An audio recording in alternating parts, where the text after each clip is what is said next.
이 영상은 1973년 출간한 고마츠 사쿄의 소설을 원작으로 제작하여 2006년 개봉한 영화 일본 침몰의 한 장면입니다. 일본 열도가 1년 안에 가라앉을 것으로 예상되면서 거대한 지진과 화산 폭발로 일본 정부는 패닉에 빠지고 수많은 일본인들이 해외로 탈출하거나 목숨을 잃게 되는 내용입니다. 일본은 지진과 화산이 빈발하는 국가 중 하나입니다. 또 어떤 지진은 실제로 일부 지역에 침강을 불러일으키기도 했습니다. 동일본 대지진 당시 도호쿠 지역에서는 수십 센티미터의 지반 침하가 확인된 바 있기도 합니다.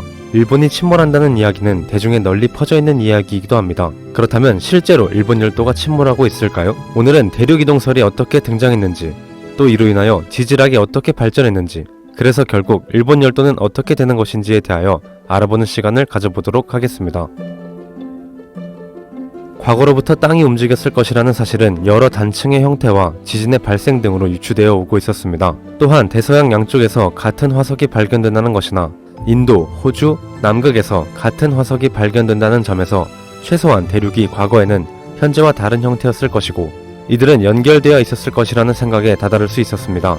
그러던 1912년 독일의 기상학자이자 지질학자인 알프레트 베게너가 그때까지 발견된 여러 자료들을 종합하여 대륙 자체가 이동했을 것이라는 대륙 이동설을 제창합니다. 그는 과거에는 대륙이 하나로 이어져 있었으며 모종의 이유로 이리저리 움직이며 현재와 같은 형태로 변해왔다고 주장했습니다. 그러나 그의 주장에는 도대체 어째서 땅이 움직이는지에 대한 설명과 그렇게 땅이 움직였다면 거대하고 연속적인 흔적이 발견되어야 하는데 그러한 지형에 대한 설명이 이루어지지 못했습니다. 이런 이유에서 베게너의 주장은 한동안 비주류 과학으로 치부되었습니다.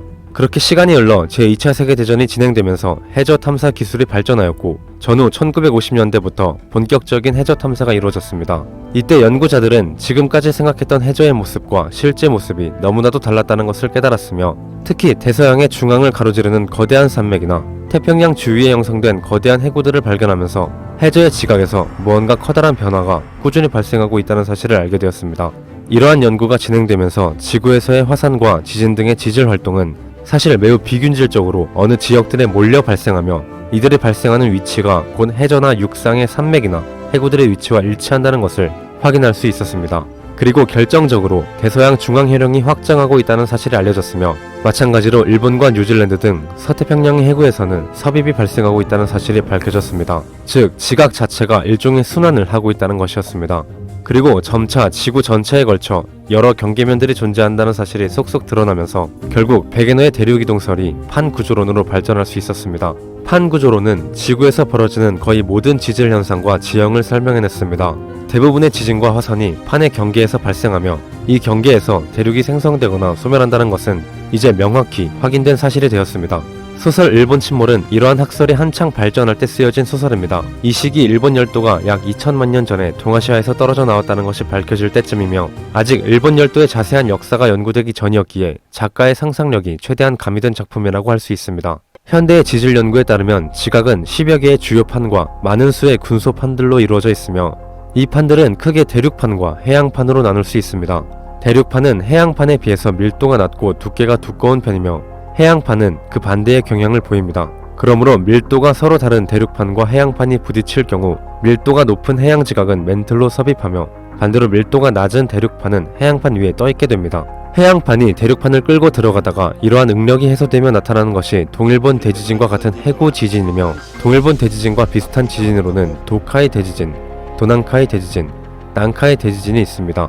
특히 난카이 대지진은 90에서 150년을 주기로 시코쿠 아파다에 위치한 난카이 해구에서 발생하는 일본에서 가장 신경 쓰고 있는 대지진입니다. 가장 최근 발생한 난카이 대지진은 1946년에 발생했으며 다음에 발생할 난카이 대지진은 일본을 포함한 인류 문명의 현대화 이후에 발생하는 최초의 난카이 대지진이기 때문에 동일본 대지진에 필적하는 또는 그 이상의 피해를 야기할 위험성이 다분합니다. 이에 대비하기 위하여 일본은 특별법까지 제정하며 준비하고 있다고 합니다.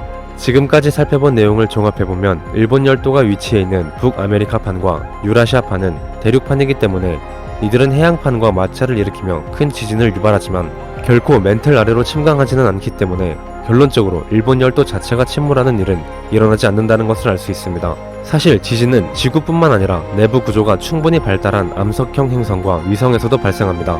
비록 지구와 비교하면 거의 멈춘 것과 다름없는 수성, 금성, 화성 및 달의 내부 또한 여전히 미약하나마 운동력이 남아있기 때문에 이들 전체에서도 지진이 발생하곤 합니다. 즉, 지진은 행성의 내부가 아직 살아있다는 증거이며 행성의 내부 운동 덕분에 지상에는 무기물이 공급되고 자기장의 발생으로 태양풍이 차단되어 생명체가 번성할 수 있다는 것을 생각한다면 이 땅에 발을 딛고 살아가는 이상 견뎌내야 하는 대가 중 하나로 생각할 수밖에 없을 것입니다.